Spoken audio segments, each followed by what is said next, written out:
to see you. Got to ask you first off, how was the drive in the RV over to Florida?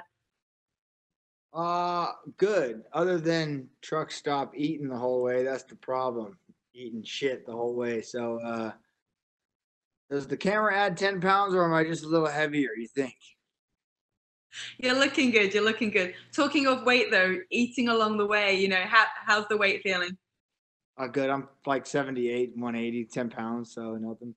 I never get much bigger than 185 no matter what I do. So, yeah, that's about it. So, it's not too bad. You allow yourself a few of those treats. Look, you opened up recently about how leading up to the Conor McGregor fight, you didn't feel like you could get up for it. Something felt different, something felt off, and you've taken a little bit of time off since. Obviously, not that much time because you're back fighting again. But what was the switch that got you fired up to fight again? I don't know if I took any time off. It was like mandatory suspension is what happened. I don't know what the switch was. Short notice fights, it's kind of my wheelhouse, man. I enjoy this, and I guess with all the quarantine stuff, we're gonna just walk right in and fight and then leave. So it's gonna be kind of right up my alley. I won't have any time to get scared or get in my own head. I'll just go out there and hopefully have some fun, man. So I don't know. I don't have the answer for you. If I had the answer, I would have cured it last fight, But it's like today I feel great. Tomorrow, how do I feel? I don't know, man. It's who's gonna show up? I fucking no idea. But I feel good. Training went well. Um, they talk about people's fires coming and going. You got to rekindle it, refire it up, get pumped. I don't know why I didn't have it last time on the biggest card, the biggest, everything. It sucked. It's real kick in the dick, but who knows? You get a chance to get back in there, and it's a real fan-friendly fight with yourself and Pettis, one that you wanted, your friends, you've fought before, you've trained together. How important is a win here for you, and just how much are you looking forward to this fight in general? Man, friendly wise, I'm excited. I like Pettis. Good dude, man. It's gonna be a lot of fun. Stylistically wise, great matchup. How badly do I need to win? Fuck, lost 3. That sucks. 4 would be fucking miserable. So yeah, I mean, this is what I do. I love it, But people always say, "Oh, you're back. You're hungry and you're ready to get it." Like, man, this is what I love to do. There's nowhere else I'd rather be. So winning or losing is just what happens in the sport. But I love every bit of it. So the training, the getting ready, and go out there and fight. I'm looking forward to it. And a chance to get a win back from 7 years ago when you first fought one another. It was the body kick that time. If that's the clickbait you need, trying to get the win back. That's what I'm looking to do. What's the strategy going into this? Obviously, you're not going to reveal your game plan, but how would you like this one to play out in terms of the? I just texted Pettis about 5 minutes ago. He asked me how the weight is. I said, "I'm a fat cunt. How you doing, buddy?" And he said, "I'm good." I said, "Hey, check this out. Let's fight 2 minutes on, 1 off, 2 minutes on. So we'll just call a little mid-hang break, and we'll just get our air back, then we'll go back again." So I think it's gonna be a lot of fun out there, man. I'm sure he's gonna try and kick me, and what's the strategy? What's the game plan, man? To go do what I do and enjoy all of it. So that's the plan. Well, you got another reason to fight right now. Congratulations, you'll be having another baby boy. Yeah. Right? Is that right? So congratulations. Does this fire you up and fuel you even more? I can't wait till they're like 5, 6 years old and they can stand there at the edge of the cage watching. That's what's gonna be really cool. Right now they're more interested in bright colors and butterflies flying by than daddy fighting. So we'll see. And lastly, Donna, I want you to weigh in on the main event, Ferguson and Gaethje. Obviously, you fought both of them. What's your thoughts or predictions for that one? I think Gaethje definitely has the power to put Ferguson away, but does Gaethje have the condition to keep up with the nonstop onslaught of punches that Ferguson's going to bring? So we'll see. I'm interested. All the bars are closed, but the Budweiser RV is parked outside, so we'll be out there with the TVs rocking, watching. So it'll be cool. Cannot wait to see you in there and celebrating afterwards. Best of luck, Donna. Next up, we have Roman Madrowski from ESPN. Hi, Cowboy. Hey, you had mentioned recently you might stop and do a little scuba diving on the way to Jacksonville. Were you able to do that? On the way home. Oh, on the way home. Okay. I was going to say that's ambitious on the way to a fight. Yeah. We were on a mission getting here. We were hauling ass, so we didn't stop. Just nonstop punch through. So it was a fast fast drive here. I gave the RV. We did 86 the whole way here. It's all she had. So it was good driving. What time? What time? Listen, if you're someone who driving on the highway and you see a rig coming, why are you the guy that drives in the fast lane? Get the fuck over in the slow lane. Like if you don't want to drive in the fast lane, drive in the slow lane. Let people pass you. And if you're a semi, stay in the fucking slow lane. That's all I have to say about that. All right. I'm from Chicago. There are no slow lanes on those expressways. Hey, when did you roll into Jacksonville? What was that like for you? Did you have to go to the hotel when you arrived to get tested, or what was the procedure like for you? Yeah, we got in. I think 9 or 10 o'clock last night, and Siri fucked me. I don't know if you guys use Siri for maps or not, but she got confused coming to Jacksonville, up, down the highway, off turn. So we got super lost. So Apple, get that shit sorted out, please. And then it pulled in. We're parked right next to the RV, or right next to the hotel. We're parked right next door. So we're here. Came in, got swabbed, and ready to go. Cool. Hey, I want to ask you one question about Angela Hill. She's going to be in her 7th fight in like 14 months next week, and some have called her the female Cowboy Cerrone for that pace.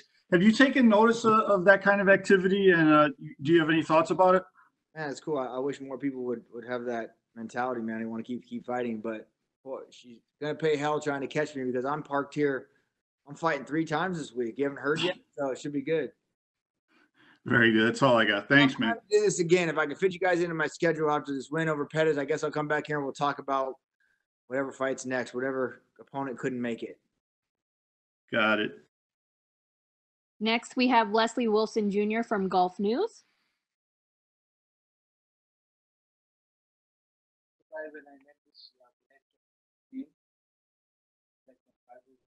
Leslie, do you have your question for Cowboy?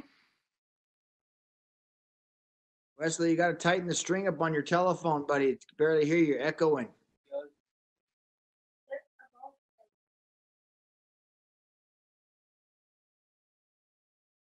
All right, we will Moving right we along. will move on then. Let's move to Carlos Contreras from Millennia. Hi, Cowboy. Howdy. Hey, just wanted to ask you if you had a chance to bring Pedro Camberos this time. I knew he was having trouble to go to the States, and he's been close to you in the next couple of fights, in the past couple of fights. Yeah, 2 of my coaches couldn't. Pedro couldn't get out of Mexico, and Shara couldn't get in from Canada. So I'm landlocked here. But now it sucks. Couldn't get him out. Couldn't get Shara in. Be all right. Still, you had a chance to chat with them, to have a plan for this fight, or you just did the preparation by yourself? Yeah, we talked. I brought John Wood in from Vegas. He was able to drive down to come help us out. So I don't know what everyone else is doing. I'm curious how everyone else is training, but I have a gym in my backyard. I have a full cage gym, workout, strength conditioning. So I have no excuse to be fat. So why I am, I don't know, but I don't have the excuse to not train. So it should be all right. And last for me, how different you think is going to be this fight with Pettis this time, so many years ago, and I know you trained together, you sparred together some couple of times. So how different is Anthony at this point of his career? Oh, we're both the old veterans now, so it'll be fun. I think there's gonna be a lot more skill, a lot more fun, interesting throw back and forth. So it'll be good, man. I'm good to get in there and mix it up and see what the old Anthony's got to offer. Thanks a lot, Donald. Thank you. Next, we have Dan Owen from Sport 360. Hi, Donald. Obviously, we've not got a huge amount of live sport going on around the world at the moment. What do you think it says about the UFC and Dana White being able to make something like this happen this weekend? I'm super excited. I was excited to fight on the island. When I heard there was a fight island, I put my hand up and said I want to be on the island. But I think this is probably going to be one of the biggest watch sporting events. Everyone.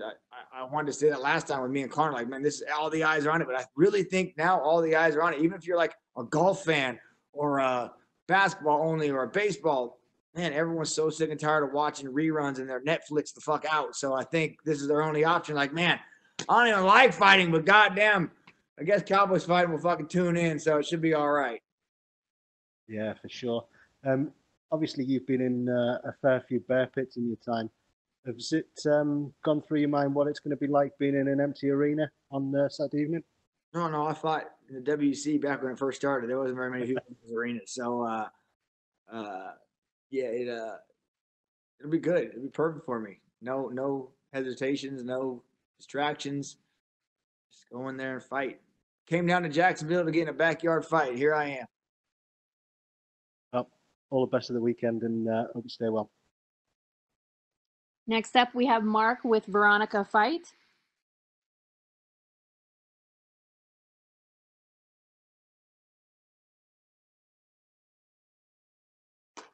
Whoop, moving right along.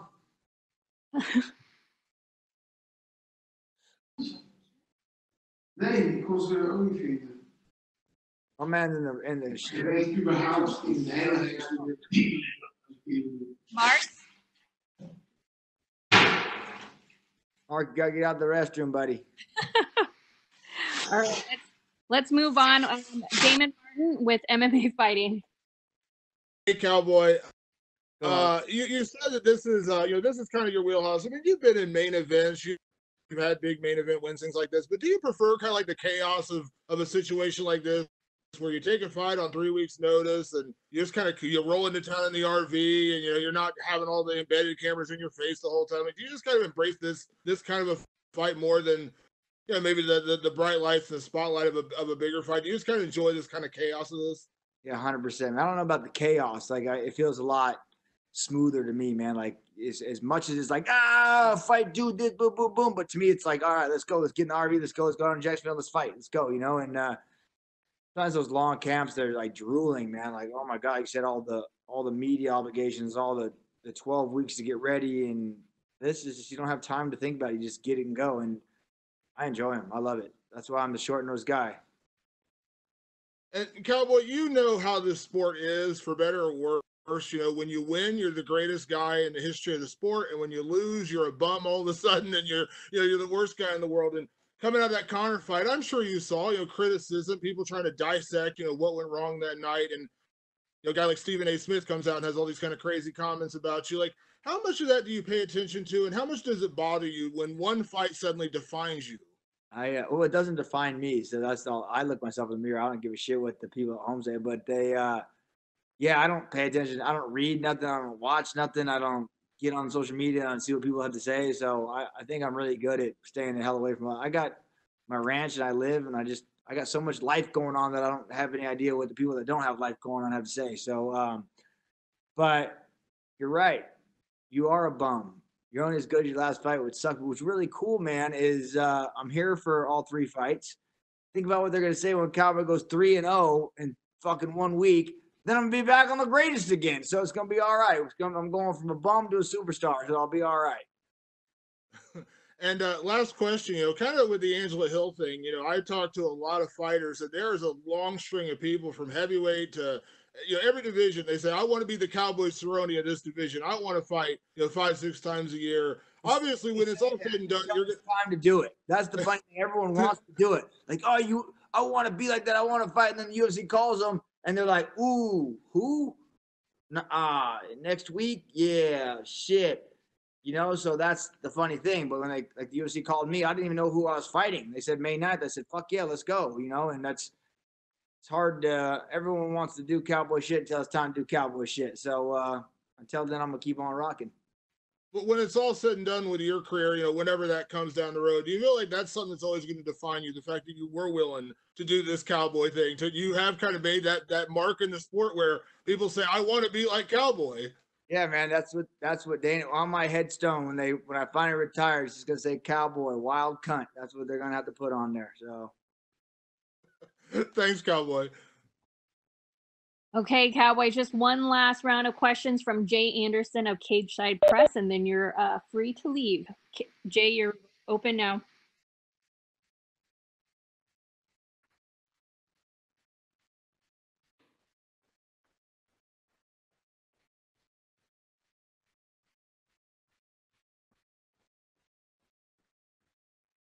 Man, I hadn't even thought about that until you just said it right now. So no, it hasn't even, no, no, I don't. like dwell on any of that or think about any of that, or it sucks. But this sport is so wild. I mean, you look at any other sporting event; these are just ones that we're the only person in it, But tons of football teams and baseball teams go on losing streaks and winning streaks and put all that together, But yeah, man, it fucking sucks because you're only as good as your last fight, right? And now I'm only as good as my last three, and god damn. So yeah, a win is something that I'm motivated and excited for. Got back sparring again, loving it again. I don't know if I ever lost it, but don't know. Don't have the answer for you. Wish I did.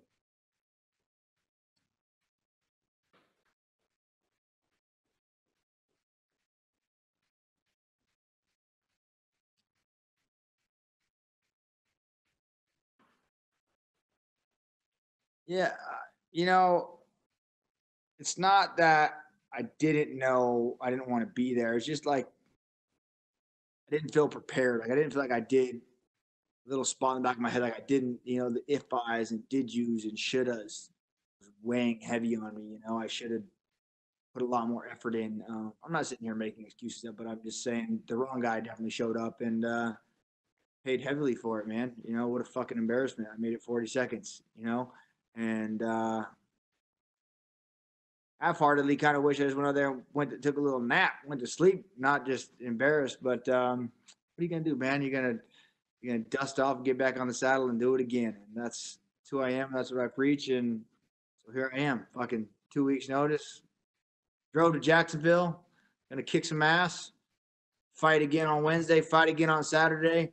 Then I'm gonna have enough money. I'm gonna buy a private jet and fly my ass home. So how about that?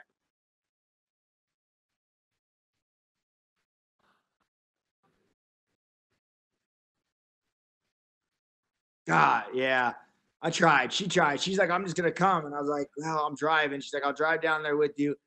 And then Dana called me and said, I'm not gonna be responsible for grandma getting sick. I'm not. He said, I'm already getting through enough shit with all the fighters and all this that's going on. I'm not gonna be the guy that gets grandma sick. And I said, all right, grandma, you ain't gonna be able to make this one. So this is the first fight she hasn't come to.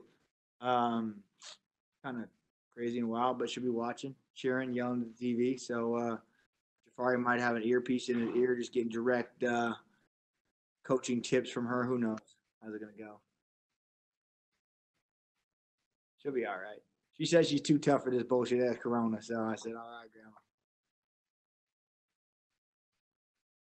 Thanks, Cowboy. You're done. Done. I'm out of here. You're out of here. Oh, that was awesome. Way better than Media Day with 1 million mics and 100 people. We need to do all of them like this. I can't even see here. It's good.